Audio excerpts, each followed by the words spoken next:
Salut les créateurs, j'espère que vous allez bien, j'espère que vous avez passé une bonne semaine et que vous passez un bon week-end. Ici, il fait froid, il pleut et c'est le moment parfait pour s'évader, voyager à travers donc toute cette série de vidéos rétrospectives que je vous propose sur ma chaîne depuis maintenant 4 ou 5 épisodes, je sais même plus, je m'embrouille dans les nombres entre le nombre d'épisodes concernant les États-Unis et le nombre d'épisodes concernant la série rétrospective. Peu importe, aujourd'hui on arrive, je suis totalement embrouillé. Aujourd'hui on arrive à Las Vegas, j'ai failli m'endormir sur la route, on a vu ça dans l'épisode précédent. À la base, on est parti de San Francisco, on a traversé Yosemite Park en faisant plein de photos là-bas, en débutant des photos un petit peu artistiques de nature là-bas.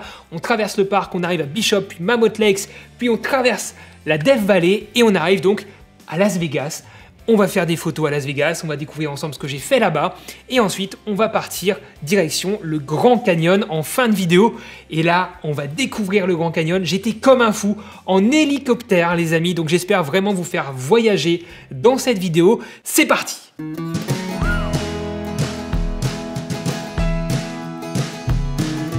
If I had a car, we drive down to the ocean. You call it Elmore, and we'd lay out in the sand. And if the sun was shining, I'd cover you with lotion. Talk about the fine things and forget the second hand. Oh Maria, dance a little closer. Close your eyes and don't say anything. Don't believe the sirens on Figueroa. Just listen to Carmelita sing. J'adore cette musique d'intro, je sais pas vous, mais moi elle me fout la patate à chaque fois que je l'entends et si elle vous saoule, je suis désolé parce que je crois que je vais l'utiliser dans chacune des intros de cette série sur les US et on va rester dans cette ambiance US country avec la première soirée à Las Vegas. Alors c'est des vidéos à l'iPhone vraiment très basiques, rien d'artistique ici, mais juste pour continuer à être dans l'ambiance. Monter le volume, alors la qualité du son est pas ouf, mais juste voilà, c'était un piano bar dans lequel il y avait deux pianistes qui jouaient des musiques à la commande. Vous aviez un petit papier, vous écriviez ce que vous voulez dessus, ils piochaient au hasard un papier et ils jouaient spontanément la musique sans partition en général, ils connaissaient tout par cœur et ça ambiançait la soirée de dingue. Je sais plus dans quel bar c'était, dans quel casino c'était, mais c'était juste la folie. Moi je vais mettre le casque, je vais vraiment me mettre dans l'ambiance.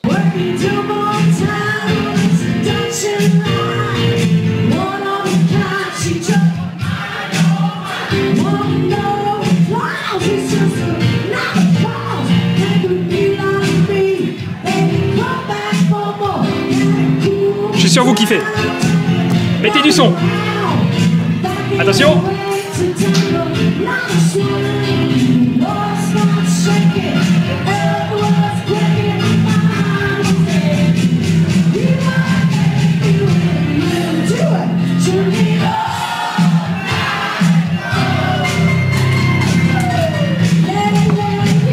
Ok, on arrête le carnage ici, je suis désolé. Mais franchement, c'était de la folie cette soirée. Je surkiffais et il y a une deuxième musique. Je suis désolé, on commence comme ça, on parle pas de photos, on parle pas de vidéos, juste on se fait un kiff, on se met dans l'ambiance, dans de la bonne humeur. Franchement, on en a besoin en ce moment. Deuxième petite séquence musique.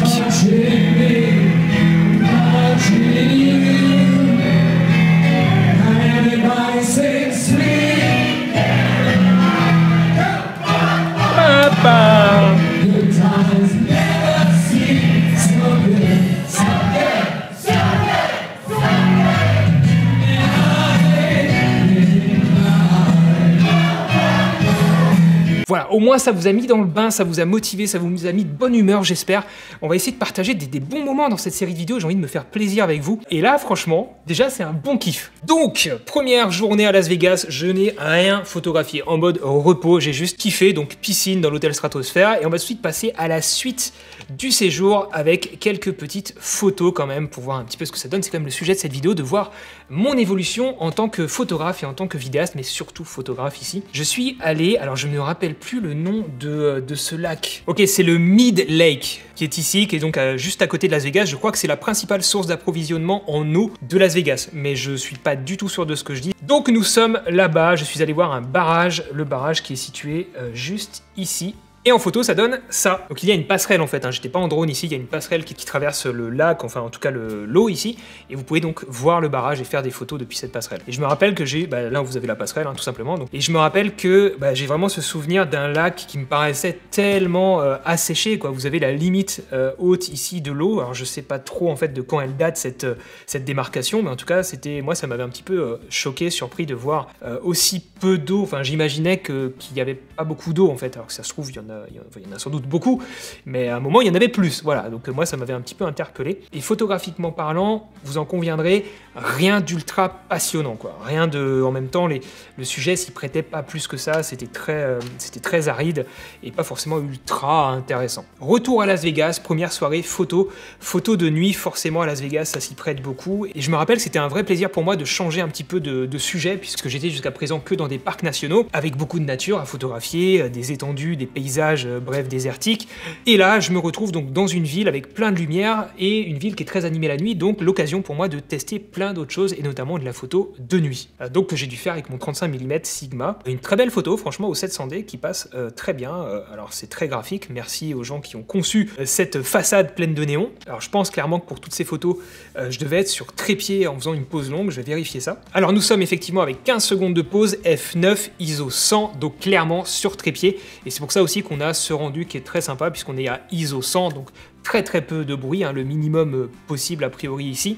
F9 pour avoir quand même une profondeur de champ assez grande, et pour aussi optimiser un petit peu le piqué et diminuer la quantité d'aberrations chromatiques. Je sais pas si je savais que je faisais tout ça à l'époque, mais en tout cas j'étais déjà à F9, et pour la photo de nuit c'est plutôt intelligent. Il y avait déjà un petit peu de technique qui commençait à s'installer en moi, c'est intéressant à noter. On va continuer, ok, pourquoi pas, sympa sans plus, on voit que ça crame quand même pas mal ici dans les hautes lumières, hein. Là forcément avec des pauses de 10-15 secondes on va voir les traînées des voitures à l'avant. Alors j'avais un meilleur souvenir de ces photos dans ma tête, elles étaient beaucoup plus belles, et je me rends compte qu'elles sont pas oufissimes, ça fait le job, voilà, ça fait le job, mais c'est tout, quoi. Et il y en a un d'entre vous qui m'avait posé la question dans une des précédentes vidéos si j'avais utilisé un filtre star, et je lui avais répondu que non, je ne pense pas avoir utilisé de filtre star. C'est un filtre que vous mettez devant l'objectif qui vous permet de créer des rayons de lumière très étendus en fait sur les moindres points de lumière. Vous avez des stars 4, des stars 6, ça va créer plus ou moins de rayons de lumière comme ça, et là on dirait vraiment que j'avais ce type de filtre. Possiblement j'avais acheté ce filtre, parce que je sais que j'en avais acheté, mais je pensais que je les avais achetés après ce voyage. A priori, dites-moi ce que vous en pensez, si vous avez déjà utilisé ce type de filtre. Est-ce qu'on est sur un filtre star ou pas ici? Honnêtement, j'ai l'impression du coup. Le César Palace, la Tour Eiffel de Las Vegas. Bon écoutez, pour une première soirée, rien de fou, on va avancer. Je crois que de toute façon à Las Vegas, il n'y avait rien d'exceptionnel en termes de photos, hein. Ça va être de la photo de nuit assez basique en règle générale. On va vite aller voir dans la sélection ici. Il y a pas mal de photos, donc je vais aller vite. Ah voilà, là on est parti de Las Vegas. Alors je logeais toujours à Las Vegas puisqu'on a des photos de nuit là en bas toujours à Las Vegas, mais par contre je suis allé dans un parc qui est juste à côté, à quelques heures de route. Donc là c'est Las Vegas, et au-dessus Valley of Fire, voilà, la vallée du feu. Ici, c'est un state park, voilà, c'est à quelques kilomètres de Las Vegas, et c'était sur le papier très beau. Alors cette photo, j'en ai fait un tableau que j'ai imprimé pour une exposition à mon retour, puisque j'ai exposé certaines de mes photos, on en parlera plus tard dans cette série. Et cette photo en faisait partie, une photo qui est, voilà, où en termes de développement, j'y suis allé un petit peu fort, mais je la trouve toujours très sympa. Voilà, on est vraiment dans le cliché ici des paysages de l'Amérique de l'Ouest, mais elle est, moi je la trouve toujours sympa. Donc ça c'est l'entrée de la vallée du feu. Je passe vite, hein, parce qu'il n'y a rien de fou en fait. On voit quand même que j'ai bien tapé dans la saturation. Encore une fois, le bleu du ciel est vraiment pas très beau sur cette photo. Celle-ci est pas mal, il y a de belles couleurs, mais c'est juste qu'il y a de belles couleurs, quoi. Et donc vous avez comme ça des roches très colorées qui sont parsemées comme ça dans ce paysage désertique. Mon pote Nico, ah oui, ouais, c'est vrai qu'on essayait de faire des photos comme ça de nous deux avec le trépied et le retardateur. Et c'est Nico qui était en charge de sprinter pour arriver en moins de 10 secondes en haut du rocher, et je crois que j'ai une vidéo de ça, donc je vais vous montrer ça dans un instant. Nico qui lui a pas de mal pour escalader partout, hein, puisque c'est un vrai petit singe. On s'était fait un petit délire de saut, type de photo que j'ai repris bien plus tard sur mon Instagram. Et là, déjà le retour à Las Vegas, en fait je crois qu'on avait loupé la vraie entrée du parc de la vallée du feu, et vu que le soleil se couchait, on a dû rentrer, et on a loupé, je crois qu'on avait loupé l'endroit le plus intéressant. Bon quelques photos pas si folles des différents casinos et hôtels de Las Vegas. Le Bellagio. Alors la seule chose qui me différencie ici de photos de touristes, on va dire classiques, c'est que j'avais un trépied au final, une optique plutôt plutôt lumineuse et que je faisais des pauses longues. C'est un peu la seule chose qui me différencie d'une photo de touriste. Et clairement, on va pas se mentir, aujourd'hui avec un bon smartphone, avec le mode nuit, vous allez réussir à faire exactement le même type de photo à main levée. J'avais vraiment un meilleur souvenir de ces photos, elles sont pas folles. Bon, je passe vite, je vais pas vous embêter avec tout ça, on a d'autres choses à voir, on a surtout le Grand Canyon en hélicoptère à vivre, à revivre ensemble, ça va être beaucoup plus intéressant que ça. Et je crois que ce sont déjà mes dernières photos de nuit de Las Vegas, donc il n'y en avait pas beaucoup, et elles sont finalement plutôt décevantes. Il est donc temps maintenant pour nous de prendre la route pour le Grand Canyon.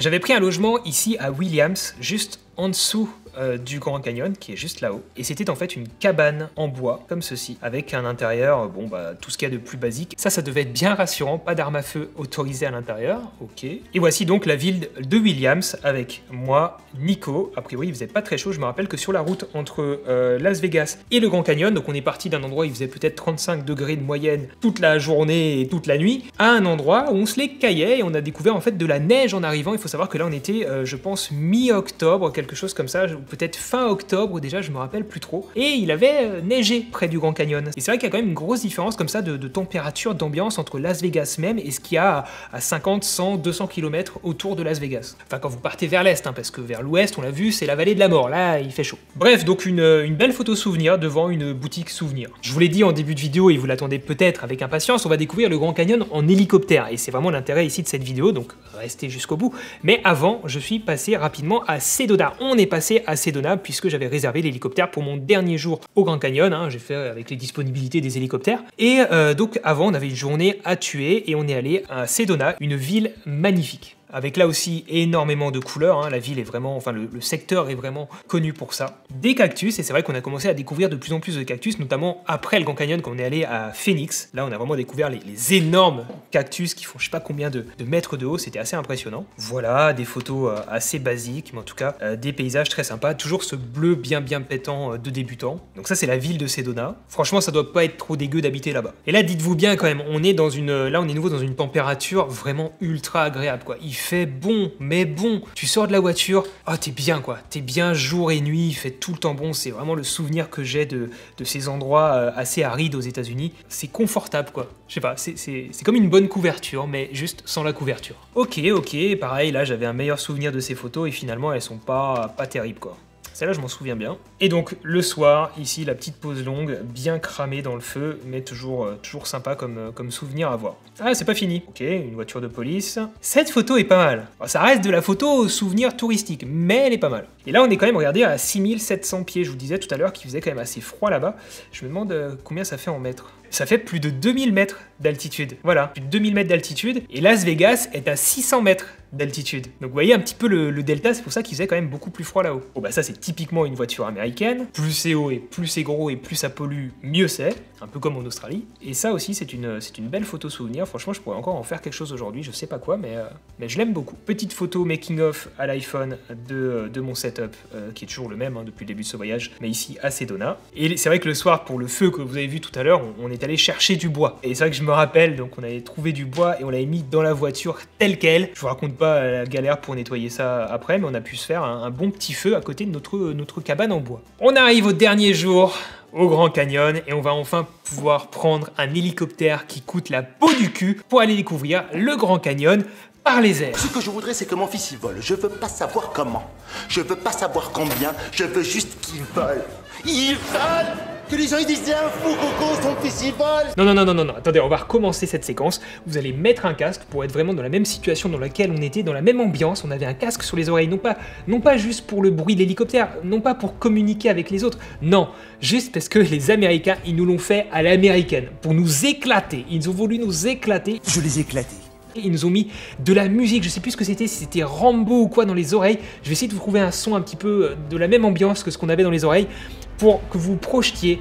Et en fait, la musique était timée, mais vraiment pour tomber pile poil au moment où l'hélicoptère arrivait au Grand Canyon. On avait la musique qui explosait dans tous les sens. Bref, c'était assez dingue. Mettez un casque sur les oreilles et on recommence cette séquence.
Alors, vous avez kiffé? Franchement, c'était une expérience de folie. Après, juste, on s'était ruinés tous les deux pour ça parce que je crois que le vol qu'on avait choisi, c'était genre, je sais plus combien de temps c'était le plus petit vol, c'était peut-être seulement 10 minutes et j'avais voulu plus, moi, peut-être 20 minutes. Franchement, je sais plus. Et je crois que ça avait coûté 200$, c'était vraiment, ou même plus de 200$. Je me rappelle que c'était l'extra du voyage. Je me suis dit, bon, bah, ok, je claque cette thune ici parce qu'on m'a dit que ça valait vraiment le coup. Et honnêtement, vous l'avez vu en image, ça valait vraiment, vraiment le coup. Bon, bah, ça, c'est moi au décollage. Bon, bah, vous venez de le voir, ça, c'est quand on arrive au Grand Canyon. Donc, c'est plat de chez plat. Et d'un coup, on arrive, voilà, dans un truc, mais gigantesque. C'est une dinguerie. C'est une dinguerie. C'est carrément genre inimaginable, en fait. Si on l'a pas vu, on peut pas se rendre compte. C'est immense. C'est vraiment immense. Et cette impression d'arriver sur, tout simplement, au-dessus d'une forêt en rase-mode, vraiment en rase-mode au-dessus d'une forêt, on voit même pas où on arrive et d'un coup, bam, un canyon. Avec donc le Colorado au fond, et c'est quand même ça qui est dingue, c'est de se dire que ce fleuve-là, en je sais pas combien de milliers, de dizaines de milliers d'années, ou de centaines de milliers d'années, j'en sais rien, a réussi à creuser tout ça quand même. Quand même, quand on prend du recul, c'est juste pas possible. Le Grand Canyon, pour info, c'est 1,5 km de profond, là où il est le plus profond. 1,5 km. Bref, une folie. Et en hélicoptère, ça valait vraiment le coup. Alors, faut savoir aussi, autre petit souvenir que je vous partage comme ça, si jamais vous y allez, il n'y a pas beaucoup de compagnies d'hélicoptères, là on en voit un devant, hein, qui proposent de faire des tours en hélico là-bas, mais c'est une rotation de malade. Genre, il y a un hélicoptère qui décolle toutes les 5-10 minutes, c'est vraiment de la folie. Ils sont usés jusqu'à la moelle, ces hélicos. Et quand vous rentrez dedans, moi je me rappelle qu'à l'époque, c'était un peu des vieux coucous, même si c'est des hélicos relativement récents, ils sont tellement utilisés qu'ils font vieux coucous et ça donnait pas ultra confiance. Voilà, je sais pas s'ils ont souvent des accidents, mais c'était pas 100% rassurant. Là, on se rend bien compte de cette plaine ici, tout plat, et d'un coup, bam, le canyon de 1,5 km de profond. Tout va bien. Incroyable, franchement, des paysages. Vous voyez, là, c'est quand même des hélicos assez récents de base, mais c'est voilà, c'est le nombre de rotations, moi, qui me faisait peur. Incroyable, franchement, incroyable. Ça, c'est un truc à vivre. Mettez de côté, alors déjà, pour aller aux États-Unis, mais mettez de côté 200 balles, ou je sais plus combien ça coûte, mais mettez de côté la thune pour faire ça en hélico. C'est une pure dinguerie. Bon, le seul regret que moi j'ai quand même, c'est que je n'ai pas fait de randonnée le long ici. Là, vous voyez qu'il y a des sentiers. Je n'ai pas fait de randonnée tout simplement parce que le parc était là aussi fermé, donc on n'avait pas le droit d'y aller. Imaginez quand même descendre là-dedans. Alors, on peut le faire, des randonnées là-dedans, mais imaginez quand même vous balader là-dedans, c'est tellement infini. Ça doit être tellement impressionnant d'être au fond ici et d'essayer de marcher, de longer, je sais pas trop, mais ça doit bien faire flipper. Enfin, flipper si on se perd, quoi, ou si on se fait mordre, mais sinon ça doit juste être trop cool, quoi. Ok, et bah écoutez, le Grand Canyon, c'était une folie. Je pense que vous avez compris que vous n'avez pas le choix d'y aller un jour, si vous le pouvez. Et on arrive déjà à la fin de cet épisode, j'espère que ça vous a plu, j'espère que ça vous a fait voyager. Dites-le moi dans les commentaires, et puis on se donne rendez-vous sur Instagram pour un petit peu suivre les actualités des prochaines vidéos. Peut-être que je vous ferai encore voter pour choisir certaines choses sur ma chaîne YouTube, donc n'hésitez pas à me rejoindre sur Instagram. Bonne fin de week-end à toutes et à tous, profitez bien, et puis faites de belles photos, faites de belles vidéos. À bientôt les créateurs. Ciao!